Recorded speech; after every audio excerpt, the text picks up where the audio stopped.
ನಮಸ್ಕಾರ,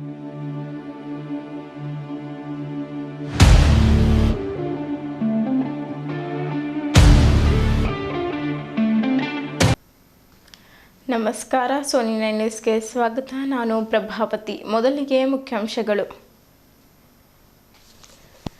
ಬೀದರ್ ಬೆಂಕಿಯುಗುಳುತ್ತಿರುವ ನೇಸರ, ಜನ ತತ್ತರ, ಕಾದ ಕಾವಲಿಯಂತಾದ ನೆಲ, ತಾಪಮಾನದಲ್ಲಿ ದಿಢೀರ್ ಏರಿಕೆ, ಜನರು ತಂಪು ಪಾನೀಯಗಳಿಗೆ ಮೊರೆ, ನೀರು ಹೆಚ್ಚು ಕುಡಿಯಬೇಕು ಎಂದು ಡಾಕ್ಟರ್ CS ರಗಟ್ಟೆ ಸಲಹೆ ನೀಡಿದ್ದರು. ತಮ್ಮನ ಸಾವಿಗೆ ನ್ಯಾಯ ಸಿಗದಿದ್ದರೆ ಸಾಮೂಹಿಕ ಆತ್ಮಹತ್ಯೆ ರಾಜ್ಯಶ್ರೀ. ವಾರದಲ್ಲಿ ಆರೋಪಿ ಪತ್ತೆ ಹಚ್ಚದಿದ್ದರೆ SP ಕಚೇರಿ ಮುಂದೆ ತಮಟೆ ಚಳವಳಿ. ಜಿಲ್ಲಾ ಪತ್ರಿಕಾ ಭವನದಲ್ಲಿ ಕರೆದ ಸುದ್ದಿಗೋಷ್ಠಿ ಉದ್ದೇಶಿಸಿ ಮಾತನಾಡಿದರು. ಬೀದರ್ ನಗರದ ಮಂಗಲ್ಪೇಟ್ ಕ್ರಾಸ್ ಬಳಿ ಸೀಮನ್ ಅವರ ಮುಂಬೈನಲ್ಲಿ ಬಿಷಪ್ ಚುನಾವಣೆಯಲ್ಲಿ ಜಯ ಬಾರಿಸಿದ್ದಕ್ಕೆ ಪಟಾಕಿ ಸಿಡಿಸಿ ಸಿಹಿ ಹಂಚಿ ಸಂಭ್ರಮಿಸಿದರು. ಶ್ರೀ ವಿದ್ಯಾರಣ್ಯ ಪ್ರೌಢಶಾಲೆಯ ಪ್ರಸ್ತುತ ಸಾಲಿನ SSLC ಪರೀಕ್ಷೆಯಲ್ಲಿ 85.34% ಫಲಿತಾಂಶ ಪಡೆದಿರುತ್ತದೆ. ಕರ್ನಾಟಕ ರಾಜ್ಯ ಕಾರ್ಮಿಕರ ಪಡೆ ಬೀದರ್ ಜಿಲ್ಲಾ ಘಟಕದ ವತಿಯಿಂದ ವಿಶ್ವ ಕಾರ್ಮಿಕರ ದಿನಾಚರಣೆಯನ್ನು ಆಚರಿಸಲಾಯಿತು. ಸುದ್ದಿಯ ವಿವರಗಳು. ಬೀದರ್ ನಗರದಲ್ಲಿ ಬೇಸಿಗೆ ಬಿಸಿಲಿನ ಉಷ್ಣಾಂಶ ಅಧಿಕವಾಗಿದ್ದು, ಬಿಸಿಲಿನ ತಾಪದಿಂದ ರಕ್ಷಿಸಿಕೊಳ್ಳಲು ಬೀದರ್ ನಗರದ ನಾಗರಿಕರು ಬೀದರ್ ನಗರದ ವಿವಿಧೆಡೆಯ ತಂಪು ಪಾನೀಯ ಅಂಗಡಿಗಳಿಗೆ ಹೋಗಿ ಎಳೆನೀರು, ಕಬ್ಬಿನ ಹಾಲು, ಕಲ್ಲಂಗಡಿ ಇತ್ಯಾದಿ ಹಣ್ಣು ಹಂಪಲುಗಳ ಮೊರೆ ಹೋಗುತ್ತಿರುವುದು ಕಾಣಬಹುದಾಗಿದೆ. ಬೇಸಿಗೆ ಬಿಸಿಲಿನ ಉಷ್ಣಾಂಶ ಹೆಚ್ಚಿದೆ. ಇದರಿಂದ ರಕ್ಷಿಸಿಕೊಳ್ಳಲು ಜನರು ತಂಪು ಪಾನೀಯಗಳು, ಕಲ್ಲಂಗಡಿ, ಎಳುನೀರು ಹೆಚ್ಚಾಗಿ ಸೇವನೆ ಮಾಡಬೇಕು ಎಂದು ಡಾಕ್ಟರ್ CS ರಗಟ್ಟೆ ಅವರು ಮಾತನಾಡುತ್ತಾ ಹೇಳಿದರು.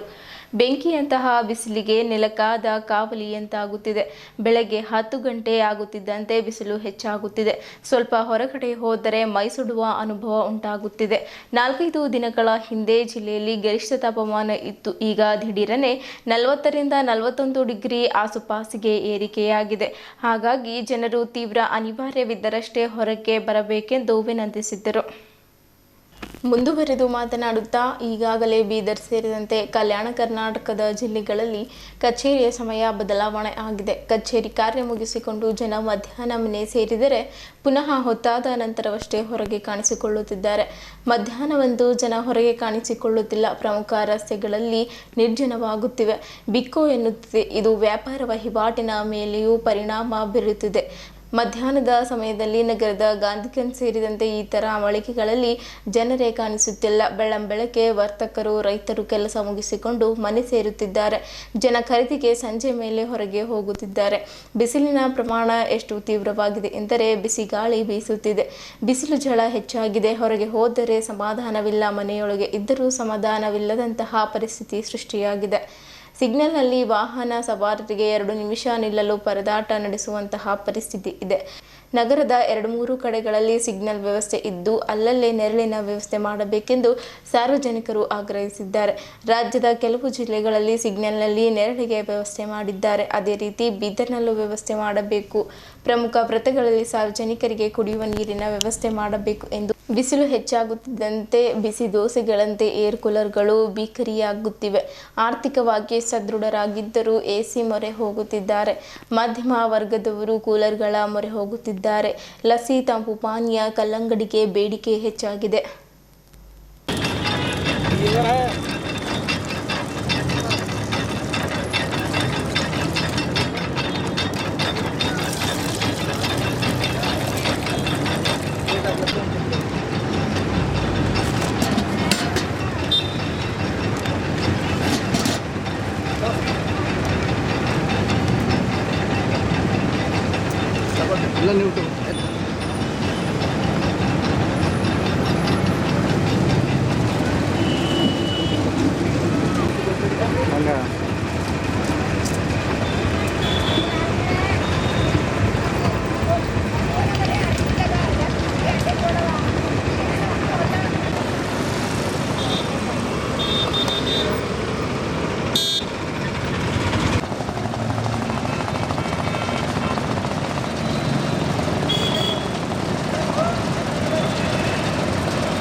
ನಿಂದ್ರಿಗೆ ಬಾಬಾಯಿ ನಿಂದ್ರ ಗಂಟೆ ಹೋಗಲ್ಲ ಸುಳಿ ಮನೆ ಯಾರೋ ಅಷ್ಟು ಹೊರಗ ಶಿವ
ಬೀದರ್ನಲ್ಲಿ ಈ ಬೇಸಿಗೆಯಲ್ಲಿ ವಾತಾವರಣದಲ್ಲಿ ಟೆಂಪ್ರೇಚರ್ ತುಂಬ ಜಾಸ್ತಿ ಆಗಿರೋದ್ರಿಂದ ಹೀಟ್ ವೇವ್ ಆಗ್ತಕ್ಕಂಥ ಒಂದು ಪರಿಸ್ಥಿತಿ ಬಂದಿದೆ. ಹಾಗಾಗಿ ಎಲ್ಲರೂ ಭಾಳಷ್ಟು ಕಾಳಜಿ ವಹಿಸೋದು ಮುಖ್ಯವಾಗಿದೆ. ಬಿಸಿಲಲ್ಲಿ 11 ಗಂಟೆ ಆದಮೇಲೆ ಹೊರಗಡೆ ಹೋಗದೇ ಇರೋದು ಒಳ್ಳೆಯದು. 11 ಗಂಟೆಯಿಂದ 5 ಗಂಟೆವರೆಗೆ. ಮತ್ತು ಹೊರಗೆ ಹೋಗಬೇಕಾಗಿದ್ದರೆ ಕಾಟನ್ ಬಟ್ಟೆಗಳನ್ನು ಹಾಕ್ಕೊಳ್ಬೇಕು ಮತ್ತು ಸನ್ಸ್ಕ್ರೀನನ್ನು ಉಪಯೋಗ ಮಾಡಬೇಕು. ಆಮೇಲೆ ಹೆಚ್ಚು ಜನರು ನಿರ್ಜಲೀಕರಣ ತಡೆಗಟ್ಟಲಿಕ್ಕೆ ಹೆಚ್ಚು ನೀರನ್ನು ಸೇವಿಸಬೇಕು. ಎಳೆನೀರಾಯಿತು ಮತ್ತು ORS ಆಯಿತು ಮತ್ತು ನೀರು ಜಾಸ್ತಿ ಇರ್ತಕ್ಕಂಥ ಹಣ್ಣುಗಳು, ಫಾರ್ ಎಕ್ಸಾಂಪಲ್ ಕಲ್ಲಂಗಡಿ ಅಂತ ಹಣ್ಣುಗಳನ್ನು ಸೇವಿಸಬೇಕು. ಯಾರಿಗಾದರೂ ಕೂಡ ತಲೆನೋವು, ಜ್ವರ, ವಾಂತಿ, ತಲೆ ಸುತ್ತುವಿಕೆ ಬಂತು ಅಂದರೆ ಕೂಡಲೇ ವೈದ್ಯರಲ್ಲಿ ಹೋಗಿ ಚಿಕಿತ್ಸೆಯನ್ನು ಪಡೆಯಬೇಕು. ಹೀಟ್ ಎಕ್ಸಾಷನ್ನು ಮತ್ತು ಹೀಟ್ ಸ್ಟ್ರೋಕ್ ಆಗ್ತಕ್ಕಂಥ ಸಂದರ್ಭಗಳಿವೆ. ಹೀಟ್ ಸ್ಟ್ರೋಕ್ ಆದರೆ ಅವರು ಸಂಪೂರ್ಣವಾಗಿ ಮೂರ್ಛೆ ಹೋಗಿ ಅವರಿಗೆ ಫಿಟ್ಸ್ ಬರ್ತಾ ಇರುತ್ತೆ. ಆಮೇಲೆ ಬಾಡಿಯ ಟೆಂಪ್ರೇಚರ್ ತುಂಬ ಜಾಸ್ತಿ ಆಗುತ್ತೆ. ಅದೊಂದು ಎಮರ್ಜೆನ್ಸಿಯಾಗಿ ಅವರಿಗೆ ICUದಲ್ಲಿ ಅಡ್ಮಿಟ್ ಮಾಡಿ ಟ್ರೀಟ್ಮೆಂಟ್ ಮಾಡ್ತಕ್ಕಂಥ ಪರಿಸ್ಥಿತಿ ಬರ್ತದೆ. ಸೊ ಜನರು ಇದರಿಂದ ಹೆಚ್ಚು ಕಾಳಜಿ ವಹಿಸಿ ಈ ಹೀಟ್ ವೇವು ಮತ್ತು ಹೀಟ್ ಎಕ್ಸಾಷನ್ನಿಂದ ಬಚಾವಬೇಕು ಅಂತ ನಾನೆಲ್ಲರಲ್ಲಿ ವಿನಂತಿ ಮಾಡ್ಕೊಳ್ತೇನೆ. ಜಿಲ್ಲೆಯ ಹುಮ್ನಾಬಾದ್ ತಾಲೂಕಿನ ಸಕ್ಕರಗಂಜವಾಡಿಯಲ್ಲಿ ಏಪ್ರಿಲ್ 23ರಂದು ಬೆಳಗ್ಗೆ ಸಂದರ್ಭದಲ್ಲಿ ಸಿದ್ಧಾರೂಢ ತಂದ ಜಾಲೇಂದ್ರ ಬಾವ್ಗೆ ಕೊಲೆಯಾಗಿದ್ದು, ಅವರು ತನ್ನ ಪತಿ ಕೊಲೆಯಾಗಿ ಇಂದಿಗೆ 11 ದಿನ ಕಳೆದರೂ ಸೂಕ್ತ ತನಿಖೆಯಾಗಿಲ್ಲ. ಗಂಡನ ಸಾವಿಗೆ ಪೊಲೀಸ್ ಇಲಾಖೆ ಸೂಕ್ತ ನ್ಯಾಯ ಒದಗಿಸಿಕೊಡಬೇಕೆಂದು ಮೃತ ಸಿದ್ಧಾರೂಢ್ ಪತ್ನಿ ಅರ್ಚನಾ ತಿಳಿಸಿದರು. ನಗರದ ಜಿಲ್ಲಾ ಪತ್ರಿಕಾ ಭವನದಲ್ಲಿ ಕರೆದ ಸುದ್ದಿಗೋಷ್ಠಿ ಉದ್ದೇಶಿಸಿ ಮಾತನಾಡಿದ ಅವರು, ನಮ್ಮ ಮನೆಯಲ್ಲಿ 3 ಜನ ಮಕ್ಕಳು ಚಿಕ್ಕವರಿದ್ದಾರೆ. ದಿನ ಬೆಳಗಾದರೆ ನಮಗೆ ಜೀವ ಭಯವಿದೆ. ಯಾವಾಗ ಯಾರು ಬಂದು ನಮಗೂ ಹತ್ಯೆ ಮಾಡುವವರು ಎನ್ನುವ ಭಯ ಕಾಡುತ್ತಿದೆ. ದಯವಿಟ್ಟು ನಿಷ್ಪಕ್ಷಪಾತ ತನಿಖೆ ನಡೆಸಿ ಗಂಡನ ಕೊಲೆ ಮಾಡಿದ ಆರೋಪಿಗೆ ಬಂಧಿಸಿ ಪತಿಯ ಆತ್ಮಕ್ಕೆ ಶಾಂತಿ ಸಿಗುವಂತೆ ಮಾಡಬೇಕೆಂದು ಮನವಿ ಮಾಡಿಕೊಂಡಿದ್ದಾರೆ. ಮೃತ ಸಿದ್ಧಾರೂಢ್ ಬಾವ್ಗೆ ಸಹೋದರಿ ರಾಜಶ್ರೀ ಮಾತನಾಡಿ, ನನ್ನ ತಮ್ಮನ ಹತ್ಯೆಯಾಗಿ ಇಂದಿಗೆ 11 ದಿವಸಗಳು ಕಳೆದರೂ ಸೂಕ್ತ ತನಿಖೆಯಾಗಿಲ್ಲ. ಯಾಂತ್ರೀಕರಣದ ಇಂದಿನ ಕಾಲದಲ್ಲಿ ಇಷ್ಟೊಂದು ವಿಳಂಬ ಮಾಡುತ್ತಿರುವುದೇಕೆ ಎಂದು ಪ್ರಶ್ನೆ ಮಾಡಿದರಲ್ಲದೆ, ನಮ್ಮ ಮನೆಗೆ ಹುಮ್ನಾಬಾದ್ ಶಾಸಕ ಸಿದ್ದು ಪಾಟೀಲ್ ಅವರಾಗಲಿ, ಮಾಜಿ ಸಚಿವ ರಾಜಶೇಖರ್ ಪಾಟೀಲ್ ಅವರಾಗಲಿ, ಉಸ್ತುವಾರಿ ಸಚಿವ ಈಶ್ವರ್ ಖಂಡ್ರೆ ಅವರಾಗಲಿ ಇಂದಿಗೂ ಭೇಟಿ ನೀಡಿಲ್ಲ. ಸೌಜನ್ಯಕ್ಕಾದರೂ ಬಂದು ಸಮಾಧಾನ ಹೇಳಲಿಲ್ಲ. ನನ್ನ ತಮ್ಮನ ಜೀವ ಹೋಗಿದೆ, ಅದನ್ನು ಮರಳಿ ಕೊಡಲಿಕ್ಕಾಗುವುದಿಲ್ಲ. ನಿಜ ಆದರೆ ನ್ಯಾಯನಾದರೂ ಒದಗಿಸಿ ಕೊಡಬಹುದಲ್ಲ. ಬಡವರಿಗೊಂದು ನ್ಯಾಯ, ಶ್ರೀಮಂತರಿಗೊಂದು ನ್ಯಾಯನ ಎಂದು ಕಣ್ಣೀರು ಹಾಕಿದ್ದರು. ಒಂದು ವೇಳೆ ವಾರದೊಳಗಾಗಿ ತನಿಖೆ ನಡೆಸಿ ಆರೋಪಿಯನ್ನ ಬಂಧಿಸದಿದ್ದರೆ ಜಿಲ್ಲಾ ಪೊಲೀಸ್ ಅಧೀಕ್ಷಕರ ಕಚೇರಿ ಮುಂದೆ ಕುಟುಂಬದ ಸದಸ್ಯರೆಲ್ಲರೂ ಸಾಮೂಹಿಕ ಆತ್ಮಹತ್ಯೆ ಮಾಡಿಕೊಳ್ಳುವುದಾಗಿ ಮೃತನ ಸಹೋದರಿ ರಾಜಶ್ರೀ ಸುದ್ದಿಗೋಷ್ಠಿಯಲ್ಲಿ ತಿಳಿಸಿದ್ದರು. ಅಂಬೇಡ್ಕರ್ ಸೇನೆ ಜಿಲ್ಲಾಧ್ಯಕ್ಷ ಪ್ರದೀಪ್ ಹೆಗ್ಡೆ ಮಾತನಾಡಿ, ಮೃತನ ಕುಟುಂಬಸ್ಥರಿಗೆ ನ್ಯಾಯ ಸಿಗುವವರೆಗೆ ಅಂಬೇಡ್ಕರ್ ಸೇನೆ ಅವರ ಬೆಂಬಲಕ್ಕೆ ನಿಲ್ಲಲಿದೆ. 7 ದಿವಸಗಳ ಒಳಗಾಗಿ ಪೊಲೀಸರು ತನಿಖೆ ನಡೆಸಿ ಆರೋಪಿಯನ್ನ ಬಂಧಿಸದಿದ್ದರೆ SP ಕಚೇರಿ ಮುಂದೆ ಧರಣಿ ಸತ್ಯಾಗ್ರಹ ಹಾಗೂ ತಮಟೆ ಚಳವಳಿ ಹಮ್ಮಿಕೊಳ್ಳಲಾಗುವುದೆಂದು ಹೇಳಿದರು. ಸುದ್ದಿಗೋಷ್ಠಿಯಲ್ಲಿ ಅಂಬೇಡ್ಕರ್ ಸೇನೆಯ ಉಪಾಧ್ಯಕ್ಷ ರಾಜ್ಕುಮಾರ್ ಹಳ್ಕಿಡ್ಕರ್, ಪ್ರಧಾನ ಕಾರ್ಯದರ್ಶಿ ಶಿವರಾಜ್ ದೊಡ್ಡಿ, ಸಂಘಟನಾ ಕಾರ್ಯದರ್ಶಿ ಡೇವಿಡ್ ಸೋನೆ, ಕಲ್ಯಾಣ ಕರ್ನಾಟಕ ರಕ್ಷಣಾ ವೇದಿಕೆ ಶ್ಯಾಮ್ಲಾಲ್ ಠಾಕೂರ್ ಸೇರಿದಂತೆ ಗ್ರಾಮದ ಹಿರಿಯ ಮುಖಂಡರು ಉಪಸ್ಥಿತರಿದ್ದರು.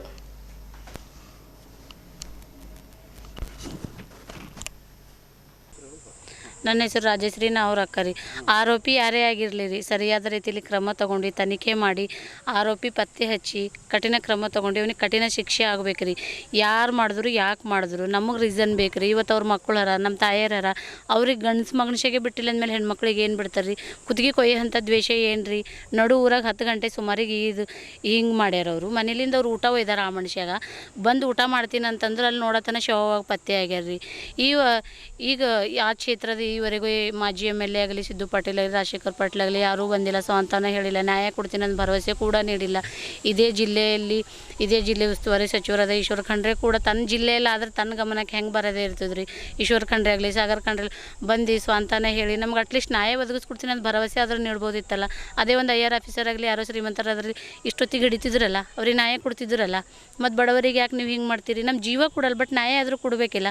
ನೀವು ಈ 7 ದಿವಸದೊಳಗೆ ನಮಗೆ ನ್ಯಾಯ ಕೊಡಲಿಲ್ಲ ಅಂದ್ರೆ ನಮ್ಮ ಕುಟುಂಬಸ್ಥರೆಲ್ಲರೂ SP ಆಫೀಸ್ ಬಂದು ನಾವು ಆತ್ಮಹತ್ಯೆ ಮಾಡ್ಕೋತೇವೆ. ನಮಗೆ ನ್ಯಾಯ ಬೇಕು. ನಮ್ಮ ಮನೆಯವರು 9:15 ಆಳ್ಮನ್ಸಿಗೆ ಊಟಕ್ಕೆ ಒಯ್ದಿರಿ ಸರ್.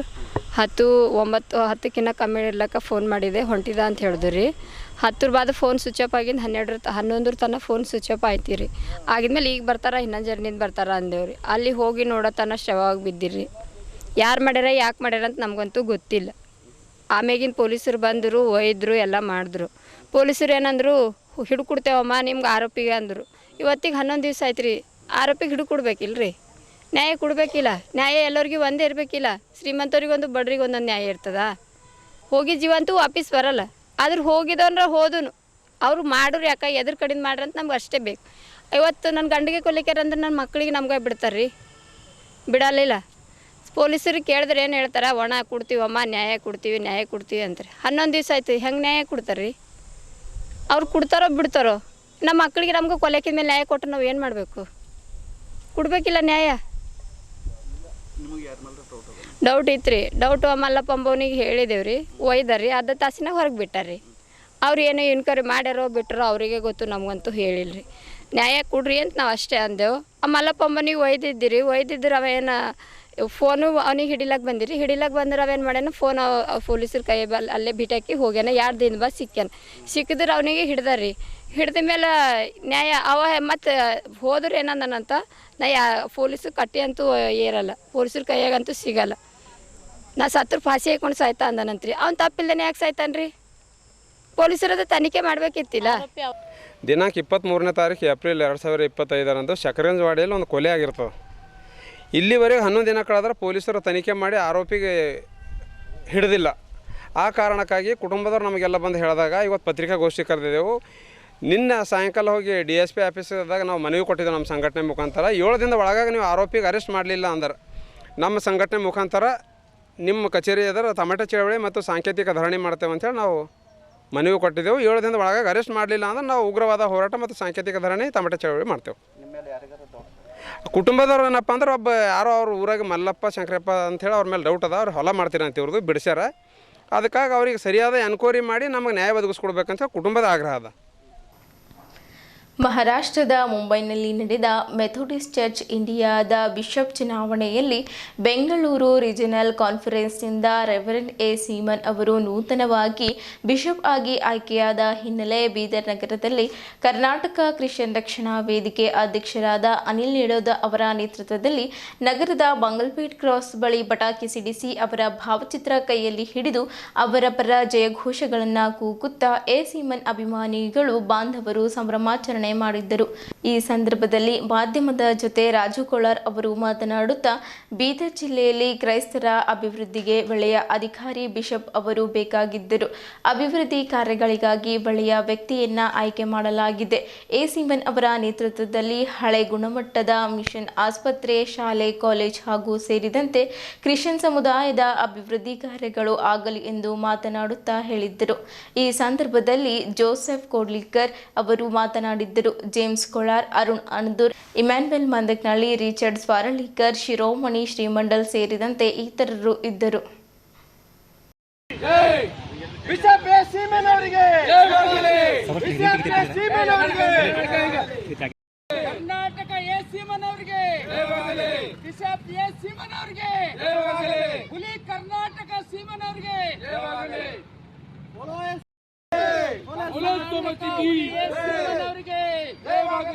ಕರ್ನಾಟಕ ಹುಲಿ ಎ ಸೀಮನ್ ಬಿಷಪ್ ಅವರಿಗೆ ಕರ್ನಾಟಕ ಹುಲಿ ಎ ಸೀಮನ್ ಅವರಿಗೆ ಬಿಷಪ್ ಎ ಸೀಮನ್ ಅವರಿಗೆ ಜಯವಾಗಲಿ ಬಿಷಪ್ ಎ ಸೀಮನ್ ಅವರಿಗೆ ಜಯವಾಗಲಿ ಬಿಷಪ್ ಎ ಸೀಮನ್ ಅವರಿಗೆ ಜಯವಾಗಲಿ ಬಿಷಪ್ ಎ ಸೀಮನ್ ಅವರಿಗೆ ಜಯವಾಗಲಿ ಬಿಷಪ್ ಎ ಸೀಮನ್ ಅವರಿಗೆ ಜಯವಾಗಲಿ ಕರ್ನಾಟಕದ ಕ್ರೈಸ್ತ ಹುಲಿ ಎ ಸೀಮನ್ ಅವರಿಗೆ ಜಯವಾಗಲಿ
ಒಂದು ಒಳ್ಳೆ ವ್ಯಕ್ತಿ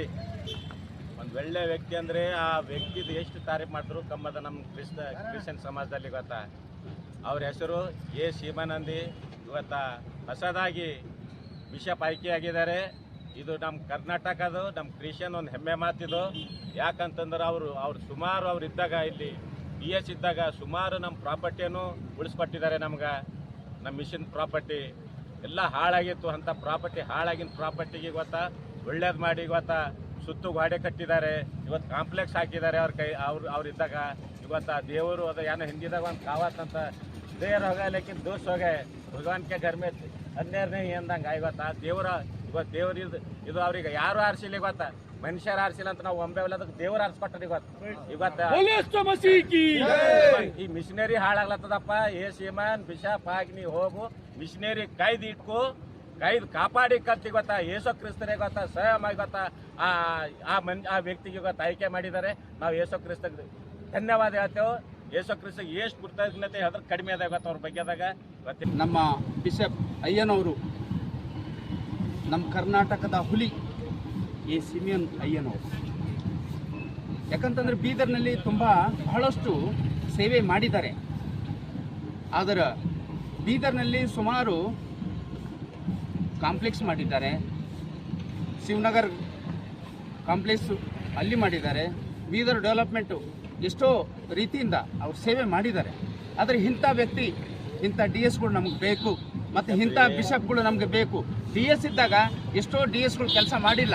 ಆದರೆ ಈ ಒಂದು ಸೀಮನ್ ಅಯ್ಯನವರು ಮಾಡಿದ್ದಾರೆ, ಬಿಷಪ್ ಅಯ್ಯನವರು ಮಾಡಿದ್ದಾರೆ. ನಮ್ಗೆ ಭಾಳ ಸಂತೋಷ ಆಗಿದೆ. ಇದೊಂದು ರೀತಿಯಿಂದ ಏನಂತಂದ್ರೆ ನಮ್ಮ ಕರ್ನಾಟಕ ಕ್ರಿಶ್ಚಿಯನ್ ಫೆಡರೇಷನ್ ವತಿಯಿಂದ ಅವರಿಗೆ ನಾವು ಅಭಿನಂದನೆ ಸಲ್ಲಿಸ್ತೀವಿ. ಮತ್ತು ಬೀದರ್ನಲ್ಲಿ ಅಲ್ಲದೆ ಬೀದರ್ದಲ್ಲಿ ಇರ್ತಕ್ಕಂಥ ಕರ್ನಾಟಕದಲ್ಲಿ ಇರ್ತಕ್ಕಂಥ ನಮ್ಮ ಎಲ್ಲ ಗುರುಗಳು ಪಾಸ್ಟರ್ಸ್ಗಳಿಗೆ ಅವರಿಗೆ ಸ್ಯಾಲ್ರಿ ಆಗಬೇಕಂತೂ ನಾನು ಮೊದಲನೇದಾಗಿ ಅವ್ರಿಗೆ ನಾನು ಮನವಿ ಮಾಡ್ತೀನಿ. ನಾನು ಕೈ ಮುಗಿದು ಕೇಳ್ತೀನಿ. ಮತ್ತು ತಂದೆ ಮಗ ಪರಿಶುದ್ಧಾತ್ಮನ ನಜರೇತನ ಯೇಸು ಪಾದಕನ ಶರಣರಾಗಿ ನಮ್ಮ ಪಾಸ್ಟರ್ಸ್ಗಳಿಗೆ ಸ್ಯಾಲ್ರಿ ಆಗಬೇಕಂತ ನಾನು ಕೇಳ್ಕೊಳ್ತೀನಿ. ಮತ್ತು ನಮ್ಮ ಕರ್ನಾಟಕದಲ್ಲಿ ಇರ್ತಕ್ಕಂಥ ಎಲ್ಲ ಡೆವಲಪ್ಮೆಂಟು ಕೆಲಸಗಳು ಆಗಬೇಕಂತ ಕೇಳ್ಕೊಳ್ತೀನಿ. ಇವೆರಡು ಹೇಳಿ ನಾನು 2 ಮಾತು ಮುಗಿಸ್ತೀನಿ. ಇಲ್ಲಿ ನಮ್ಮ ಎ ಸೀಮನ್ ಅವರಿಗೆ ಎಲ್ಲರೂ ಸಾಕಾರ ಮಾಡಿ ನೀವು ಗೆಲ್ಲಿಸಿದ ಸಲುವಾಗಿ ಎಷ್ಟು ಮೆಂಬರ್ಸ್ಗಳಿದ್ದಾರೆ ಅವರಿಗೆಲ್ಲ ನಾನು ಅಭಿನಂದನೆ ಸಲ್ಲಿಸಿ ನಾನು ವಂದನೆ ಹೇಳ್ತೇನೆ. MCI ಮುಂಬೈಲಿ ನಡೆದಂಥ ಕಾನ್ಫರೆನ್ಸ್ನಲ್ಲಿ ನೂತನವಾಗಿ ಈ ರಾಜ್ಯದ ಹೆಮ್ಮೆಯ ಪುತ್ರ, ಈ ಜಿಲ್ಲೆಯ DS ಆಗಿರಬೇಕಂತ ಎ ಸೀಮನ್ ಅವರನ್ನು ಇವತ್ತು ನೂತನವಾಗಿ ಬಿಷಪ್ ಅನ್ನು ಆಯ್ಕೆ ಮಾಡಿದ್ದಕ್ಕಾಗಿ ಬೀದರ್ ಜಿಲ್ಲೆ ವತಿಯಿಂದ ಕ್ರೈಸ್ತರ ಪರವಾಗಿ ಹಾಗೂ ಬೀದರ್ ಜಿಲ್ಲೆಯ ಸಮಸ್ತ ನಾಗರಿಕರ ಪರವಾಗಿ ACMN ಅವರಿಗೂ ಹಾಗೂ MCI ಅವರಿಗೂ ನಾವು ಕೃತಜ್ಞತೆ ಹೇಳ್ತೇವೆ. ಯಾಕಂದರೆ ಇವತ್ತು ಬೀದರ್ ಜಿಲ್ಲೆಯಲ್ಲಿ ಸುಮಾರು ದಿನಗಳಿಂದ ಒಂದು ಒಳ್ಳೆ ಅಧಿಕಾರಿ, ಒಂದು ಒಳ್ಳೆ ಬಿಷಪ್ ಬೇಕಾಗಿತ್ತು. ಅದಕ್ಕೋಸ್ಕರ ಇಲ್ಲಿರತಕ್ಕಂಥ ಅನ್ಯಾಯ, ದೌರ್ಜನ್ಯ, ದಬ್ಬಾಳಿಕೆಗಳಿಂದ ಇವತ್ತು ಬಹಳಷ್ಟು ಕಂಗಾಲಾಗಿತ್ತು ಬೀದರ್. ಅದಕ್ಕೋಸ್ಕರ ಇವತ್ತು ಒಳ್ಳೆಯ ಒಂದು ಬಿಷಪ್ ಅನ್ನ ಇವತ್ತು ನಮ್ಮ ರಾಜ್ಯದಿಂದ ಆಯ್ಕೆ ಮಾಡಿದ್ದಾರೆ. ಅವರೆಲ್ಲರಿಗೂ ಕೃತಜ್ಞತೆ ಸಲ್ಲಿಸ್ತೇವೆ. ಯಾಕಂದರೆ ನಮ್ಮ ಬೀದರ್ ಜಿಲ್ಲೆ ಇವತ್ತು ಕ್ರೈಸ್ತರ ಅಭಿವೃದ್ಧಿ ಆಗಬೇಕು. ಯಾಕಂದರೆ ನಮ್ಮ ಜಿಲ್ಲೆ ಒಳ್ಳೆ ಕ್ರೈಸ್ತರಿರತಕ್ಕಂಥ ಈ ಭೂಮಿ, ಯೇಸು ಕ್ರಿಸ್ತನು ತಾತ ಸೀಮನವರು ಬಂದಿರತಕ್ಕಂಥ ಸೇವೆ ಮಾಡಿರತಕ್ಕಂಥ ಬೀದರ್ ಜಿಲ್ಲೆ. ಇವತ್ತು ಬೀದರ್ ಜಿಲ್ಲೆ ಹಲವಾರು ಸಂಸ್ಥೆಗಳು ಇವತ್ತು ಹಾಸ್ಪಿಟಲ್ ಇರ್ಬೋದು, ಹಾಸ್ಟೆಲ್ ಇರ್ಬೋದು, ಇನ್ನು ಸ್ಕೂಲ್ ಇರ್ಬೋದು, ಇವೆಲ್ಲ ಕುಂಠಿತಗೊಂಡಿದ್ದೇವೆ. ಯಾಕಂದರೆ ಇಲ್ಲಿ ನಡೆಸುವಂಥ ಆಡಳಿತ ಒಂದು ದುರ್ಬಳಕೆಯಿಂದ ಇವತ್ತು ಒಂದು ದೇವರು ಏನು ಅಣ್ಣವ್ರು ಹೇಳಿದ್ದಾರೆ, ಇವತ್ತು ಜೋಸಫ್ ಅಣ್ಣನವರು ದೇವರೇ ದುರ್ಸ್ನಯ್ಯ ಅಂದಪ್ಲೆ ಇವತ್ತು ದೇವರು ಒಳ್ಳೆಯ ಒಂದು ಕಾರ್ಯ ಮಾಡಿದ್ದಾನೆ, ಅದ್ಭುತ ಕಾರ್ಯ. ಯಾವತ್ತು ದೇವರಲ್ಲಿ ನ್ಯಾಯ ಇದೆ. ಆ ನ್ಯಾಯಕ್ಕಾಗಿ ಇವತ್ತು ACMN ಇವತ್ತು ಬಿಷಪರಾಗಿ ಆಯ್ಕೆ ಮಾಡಿದಕ್ಕಾಗಿ ದೇವರು ಅವರನ್ನು ಕೃತಜ್ಞತೆ ಸಲ್ಲಿಸ್ತೇವೆ. ನಾವು ಅವರನ್ನು ಕೃತಜ್ಞತೆ ಸಲ್ಲಿಸ್ತೇವೆ ಇವತ್ತು ಬೀದರ್ ಜಿಲ್ಲೆಯಿಂದ. ಯಾಕಂದ್ರೆ ನಮ್ಮ ಕರ್ನಾಟಕದಲ್ಲಿ ಬೀದರ್ ಕಿರೀಟದಲ್ಲಿ ಕ್ರೈಸ್ತರು ಬಹಳಷ್ಟಿದ್ದಾರೆ, ಆದರೆ ಡೆವಲಪ್ಮೆಂಟ್ ಇಲ್ಲ. ಇರಬೇಕಂತ ಸಂಸ್ಥೆಗಳು ಬಹಳಷ್ಟಿವೆ, ಬಟ್ ಅಭಿವೃದ್ಧಿ ಇಲ್ಲ. ಇಲ್ಲಿರಬೇಕಂತ ಪಾದ್ರಿಗಳಿಗೆ, ಪಾಸ್ಟರ್ಗಳಿಗೆ ಸೇವೆ ಮಾಡ್ತಿದ್ದಾರೆ, ಅವರಿಗೆ ಹಣ ಇಲ್ಲ. ಅವ್ರ ಸೇವೆ ಯಾರು ಮಾಡಬೇಕು? ಅವ್ರ ಸ್ಯಾಲ್ರಿ ಇಲ್ಲ. ಅವ್ರು ಯಾವ ಸೇವೆ ಮಾಡಬೇಕು? ಅವ್ರ ಫ್ಯಾಮಿಲಿ, ಅವ್ರ ಕುಟುಂಬ ಯಾವ ತರ ನಡೆಸಬೇಕು ಎಂಬುದು ಬಹಳಷ್ಟು ಚಿಂತಗೊಂಡಿತ್ತು. ಅದಕ್ಕೋಸ್ಕರ ಇಲ್ಲಿರ್ಬೇಕಂತ ಯಾವುದೇ DS, ಯಾವುದೇ BSF ಅವರು ಮಾಡ್ತಾ ಇಲ್ಲ. ಇವತ್ತು ಒಳ್ಳೆಯ ಒಂದು ಬಿಷಪ್ ಬಂದರೆ ನಮಗೊಂದು ಆಸೆ ಇದೆ, ಈ ಜಿಲ್ಲೆ ಅಭಿವೃದ್ಧಿ ಹೊಂದದೆ. ಇಲ್ಲಿರ್ಬೇಕಂತ ಸೇವಕರನ್ನ ಅವರನ್ನ ಒಳ್ಳೆ ಅಭಿವೃದ್ಧಿ ಆಯ್ತಾರೆ, ಅವ್ರಿಗೆ ಸ್ಯಾಲರಿ ಸಿಗ್ತದೆ, ಒಂದು ಸಂಬಳ ಇದ್ದರೆ ಅವರು ಕುಟುಂಬ ನಡೀತದೆ ಎಂಬುದು ವಿಚಾರಗಳಿಂದ ಇವತ್ತು ದೇವರನ್ನು ಆರಿಸಿದ್ದಾರೆ. ACMN ಅವರಿಗೂ ನಾವು ಇವತ್ತು ಬೀದರ್ ಜಿಲ್ಲೆ ಅಂತ ಕೃತಜ್ಞತೆ ಸಲ್ಲಿಸ್ತೇವೆ. ಹಾಗೂ ಮಾಡಿರಬೇಕಂತ ತಮ್ಮೆಲ್ಲರಿಗೂ, ನಮ್ಮ ಸಮಾಜದ ಎಲ್ಲ ಲೇ ಲೀಡರ್ಗಳಿಗೂ, ಎಕ್ಸಿಕ್ಯೂಟಿವ್ ಮೆಂಬರ್ಗಳಿಗೂ ಇವತ್ತು ಬೀದರ್ ಜಿಲ್ಲೆಯಿಂದ ಕೃತಜ್ಞತೆ ಸಲ್ಲಿಸ್ತೇವೆ. ಜಿಲ್ಲೆಯಲ್ಲಿಯೇ ಕನ್ನಡ ಮಾಧ್ಯಮದ ಶಾಲೆಗಳಲ್ಲಿ ಒಂದಾದ ಸರಸ್ವತಿ ಶಿಕ್ಷಣ ವಿಕಾಸ ಸಮಿತಿ ಸಂಚಾಲಿತ ಶ್ರೀ ವಿದ್ಯಾರಣ್ಯ ಪ್ರೌಢಶಾಲೆಯ ಪ್ರಸ್ತುತ ಸಾಲಿನ SSLC ಪರೀಕ್ಷೆಯಲ್ಲಿ 85.34 ಫಲಿತಾಂಶ ಪಡೆದಿರುತ್ತದೆ. ಒಟ್ಟು 116 ವಿದ್ಯಾರ್ಥಿಗಳು ಪರೀಕ್ಷೆ ಬರೆದಿದ್ದು, ಇದರಲ್ಲಿ 11 ವಿದ್ಯಾರ್ಥಿಗಳು 90ಕ್ಕಿಂತ ಹೆಚ್ಚು ಮೇಲ್ಪಟ್ಟ ಫಲಿತಾಂಶ ಪಡೆದಿರುತ್ತಾರೆ. ಅಲ್ಲದೆ ಕನ್ನಡದಲ್ಲಿ 2 ವಿದ್ಯಾರ್ಥಿ, ಹಿಂದಿಯಲ್ಲಿ 2 ವಿದ್ಯಾರ್ಥಿ, ಗಣಿತದಲ್ಲಿ 1 ವಿದ್ಯಾರ್ಥಿ, ವಿಜ್ಞಾನದಲ್ಲಿ 1 ಹಾಗೂ ಸಮಾಜದಲ್ಲಿ 2 ವಿದ್ಯಾರ್ಥಿಗಳು ವಿಷಯವಾರು 100% ಫಲಿತಾಂಶ ಪಡೆದಿರುತ್ತಾರೆ. ಸೃಷ್ಟಿ ರಾಜ್ಕುಮಾರ್ 617 ಅಂಕಗಳು ಪಡೆದಿದ್ದು ಶಾಲೆಗೆ ಪ್ರಥಮ ಸ್ಥಾನ ಪಡೆದಿದ್ದಾರೆ. ಬಸವಾಂಜಲಿ ವಿ ಶೆಟ್ಟಿ 613 ಅಂಕಗಳನ್ನು ಪಡೆದು ದ್ವಿತೀಯ ಸ್ಥಾನ ಪಡೆದಿರುತ್ತಾಳೆ. ಹಾಗೂ ಸಂಗಮೇಶ್ ಮಹೇಶ್ ಮತ್ತು ಅರ್ಚನಾ ಮಲ್ಲಿಕಾರ್ಜುನ್ 595 ಅಂಕಗಳೊಂದಿಗೆ ತೃತೀಯ ಸ್ಥಾನ ಪಡೆದು ಶಾಲೆಗೆ ಕೀರ್ತಿ ತಂದಿರುತ್ತಾರೆ. ಶಿಕ್ಷಕ ವೃಂದದವರಿಂದ ಅಭಿನಂದಿಸಿದ್ದರು. ವೈಷ್ಣವಿ ವಿಶ್ವನಾಥ್ 592 94.72%, ಜಾನ್ವಿ ವೆಂಕಟೇಶ್ವರ್ 571 91.36%, ಸುಧಾಕರ್ ಭೀಮಣ್ಣ 579 92.64%, ಬಸವ ಜಗನ್ನಾಥ್ 572 91.52%, ಸಿದ್ದರಾಮ್ ಶಿವಕುಮಾರ್ 571 91.36%, ಪ್ರತಿಭಾ ವೀರಣ್ಣ 569 91.4%, ಸೃಷ್ಟಿ ಪ್ರಭು ಶೆಟ್ಟಿ 565 90.40% ಪಡೆದಿದ್ದಾರೆ. ಈ ಪರೀಕ್ಷೆಯಲ್ಲಿ ಉತ್ತಮ ಸಾಧನೆಗೈದ ವಿದ್ಯಾರ್ಥಿಗಳಿಗೆ ಸಂಸ್ಥೆಯ ಅಧ್ಯಕ್ಷರಾದ ಪ್ರೊಫೆಸರ್ SB ಸಚಿನ್ ಶೆಟ್ಟಿ, ಕಾರ್ಯದರ್ಶಿಗಳಾದ ಶ್ರೀ ಹನುಮಂತರಾವ್ ಪಾಟೀಲ್, ಆಡಳಿತ ಮಂಡಳಿಯ ಸದಸ್ಯರು ಹಾಗೂ ಆಡಳಿತಾಧಿಕಾರಿಗಳಾದ ಬಂಡೆಪ್ಪ ಎಕ್ಲಾರೆ, ಮುಖ್ಯ ಗುರುಗಳಾದ ಶ್ರೀಮತಿ ಪ್ರತಿಭಾ ಚಾಮ ಮತ್ತು ಶಿಕ್ಷಕ ವೃಂದದವರು ಅಭಿನಂದಿಸಿದ್ದಾರೆ. ಕರ್ನಾಟಕ ರಾಜ್ಯ ಕಾರ್ಮಿಕರ ಪಡೆ ಬೀದರ್ ಜಿಲ್ಲಾ ಘಟಕದ ವತಿಯಿಂದ ವಿಶ್ವ ಕಾರ್ಮಿಕ ದಿನಾಚರಣೆಯನ್ನು ಆಚರಿಸಲಾಯಿತು. ಕಾರ್ಯಕ್ರಮದಲ್ಲಿ ಗೌರವ ಅಧ್ಯಕ್ಷತೆ ವಹಿಸಿದ ಶಿವಶರಣಪ್ಪ ಪಾಟೀಲ್, ಗೌರವ ಅಧ್ಯಕ್ಷರು, ಕಲ್ಯಾಣ ಕರ್ನಾಟಕ ಕಾರ್ಮಿಕರ ಪಡೆ ಬೀದರ್ ಇವರು ಮಾತನಾಡುತ್ತಾ, ಖಾಸಗಿ ಕಂಪನಿಗಳಲ್ಲಿ ಕಾರ್ಮಿಕರಿಗೆ ವೇತನ ಹೆಚ್ಚಿಸಬೇಕು, PF ESI ಕಟ್ಟಬೇಕೆಂದು ಸಲಹೆ ನೀಡಿದ್ದರು. ಹಾಗೂ ಸರ್ಕಾರದಿಂದ ಸಿಕ್ಕುವ ಎಲ್ಲ ಸೌಲಭ್ಯಗಳು ಪಡೆದುಕೊಳ್ಳಬೇಕೆಂದು ಹೇಳಿದ್ದರು. ಕಾರ್ಯಕ್ರಮದ ಅಧ್ಯಕ್ಷತೆಯನ್ನು ವಹಿಸಿದ ಸೋಮನಾಥ್ M. ಪಾಂಚಾಳ್ ರವರು ಮಾತನಾಡುತ್ತಾ, ಬೀದರ್ ಜಿಲ್ಲೆಯಲ್ಲಿ ಖಾಸಗಿ ಕಂಪನಿಯವರು 60% ಸ್ಥಳೀಯರನ್ನು ಆದ್ಯತೆ ನೀಡಬೇಕೆಂದು ತಿಳಿಸಿದ್ದರು. ಹಾಗೂ ಕಲಬುರಗಿ ಜಿಲ್ಲೆಯಾದಂತಹ ESI ಆಸ್ಪತ್ರೆಯಂತೆ ನಮ್ಮ ಬೀದರ್ ಜಿಲ್ಲೆಯಲ್ಲಿಯೂ ಕೂಡ ESI ಆಸ್ಪತ್ರೆ ವ್ಯವಸ್ಥೆ ಮಾಡಬೇಕೆಂದು ಸರ್ಕಾರಕ್ಕೆ ಮನವಿ ಮಾಡಿಕೊಂಡರು. ಕಾರ್ಯಕ್ರಮದ ಮುಖ್ಯ ಅತಿಥಿಯಾಗಿ ಆಗಮಿಸಿದ MD ಕೋಸ್ ನಗರಸಭೆ ಅಧ್ಯಕ್ಷರು ನಗರಸಭೆ ಬೀದರ್ ಇವರು ಮಾತನಾಡುತ್ತಾ, ಕಾರ್ಮಿಕರಿಗೆ ಕನಿಷ್ಠ ವೇತನ ನೀಡಬೇಕು. ಕಾರ್ಮಿಕರ ಒಂದು ದೊಡ್ಡ ಶಕ್ತಿ ಇದೆ. ಕಾರ್ಮಿಕರ ದಿನಾಚರಣೆ ಮಾಡುವ ಸಮಯದಲ್ಲಿ ಕಾರ್ಮಿಕ ಅಧಿಕಾರಿಗಳು ಉಪಸ್ಥಿತರಿರಬೇಕೆಂದು ತಿಳಿಸಿದ್ದರು. ಇನ್ನೋರ್ವ ಮುಖ್ಯ ಅತಿಥಿಯಾಗಿ ಆಗಮಿಸಿದ ದೇವೇಂದ್ರಪ್ಪ ಸೋನಿ ಅಧ್ಯಕ್ಷರು, ಜಿಲ್ಲಾಧ್ಯಕ್ಷರು JDS SC ವಿಭಾಗ ಬೀದರ್ ಇವರು ಮಾತನಾಡುತ್ತಾ, ಬೀದರ್ ಜಿಲ್ಲೆಯಲ್ಲಿ ಖಾಸಗಿ ಕಂಪನಿಗಳು ಬೀದರ್ ಜಿಲ್ಲೆಯ ಜನರಿಗೆ ಹೆಚ್ಚಿನ ಸಂಖ್ಯೆಯಲ್ಲಿ ತೆಗೆದುಕೊಳ್ಳುತ್ತಿದ್ದೇವೆ. ಮುಂದಿನ ದಿನಗಳಲ್ಲಿ ಇನ್ನೂ ಹೆಚ್ಚು ಬೀದರ್ ಜಿಲ್ಲೆಯವರನ್ನೇ ಕಂಪನಿಗಳಲ್ಲಿ ಕೆಲಸ ನೀಡುವುದಾಗಿ ತಿಳಿಸಿದರು. ಇನ್ನೋರ್ವ ಮುಖ್ಯ ಅತಿಥಿಗಳಾಗಿ ಆಗಮಿಸಿದ JK ದೇವೇಂದ್ರಪ್ಪ ಇವರು ಮಾತನಾಡುತ್ತಾ, ವ್ಯವಸ್ಥಾಪಕ ನಿರ್ದೇಶಕರು ಶ್ರೀವೇಣ್ ಫಾರ್ಮ್ ಪ್ರೈವೇಟ್ ಲಿಮಿಟೆಡ್ ಬೀದರ್ ಹಾಗೂ ಅಧ್ಯಕ್ಷರು BDCPI ಇವರು ಮಾತನಾಡುತ್ತಾ, ಬೀದರ್ ಜಿಲ್ಲೆಯಲ್ಲಿ ಖಾಸಗಿ ಕಂಪನಿಗಳಲ್ಲಿ ಬೀದರ್ ಸ್ಥಳೀಯವರನ್ನೇ ತೆಗೆದುಕೊಳ್ಳಲಾಗುವುದೆಂದು ತಿಳಿಸಿದ್ದರು. ಈ ಕಾರ್ಯಕ್ರಮದಲ್ಲಿ ವಿಜಯಕುಮಾರ್ ಪಾಂಚಾಳ್ ಜಿಲ್ಲಾ ಉಪಾಧ್ಯಕ್ಷರು ಕಾರ್ಮಿಕ ಪಡೆ, ರಾಘವೇಂದ್ರ ಸಲೋಮ್ ಡಾಂಗೆ ಹುಮ್ನಾಬಾದ್ ತಾಲೂಕಾಧ್ಯಕ್ಷರು, ವಿದ್ಯಾಸಾಗರ್ ಬಿರಾದರ್ ಜಾಂತಿ ಉಪಾಧ್ಯಕ್ಷರು, ಜೈ ಕರ್ನಾಟಕ ಜನಪರ ಸಂಘ ಬೀದರ್, ಸಂತೋಷ್ ಪಾಟೀಲ್ ಚಿಟ್ಟಾ, ಧನರಾಜ್ ಟೈಗರ್ ಹಳ್ಕೇಡ್ B ವಲಯ ಅಧ್ಯಕ್ಷರು ಕಾರ್ಮಿಕರ ಪಡೆ, ಸುಲೋಚನಾ ಪಾಂಚಾಳ್ ಅಖಿಲ ಕರ್ನಾಟಕ ವಿಶ್ವಕರ್ಮ ಮಹಾಸಭಾ ಮಹಿಳಾ ಘಟಕ ಜಿಲ್ಲಾಧ್ಯಕ್ಷರು, ಕವಿತಾ ಪಾಂಚಾಳ್ ಇನ್ನಿತರರು ಉಪಸ್ಥಿತರಿದ್ದರು. ಇಲ್ಲಿಯವರೆಗೂ ಸುದ್ದಿ ಕೊಟ್ಟಿದ್ದು ನಾನು ಪ್ರಭಾವತಿ. ಮುಂದಿನ ಸುದ್ದಿಯೊಂದಿಗೆ ಮತ್ತೆ ಭೇಟಿಯಾಗೋಣ. ವಂದನೆಗಳು.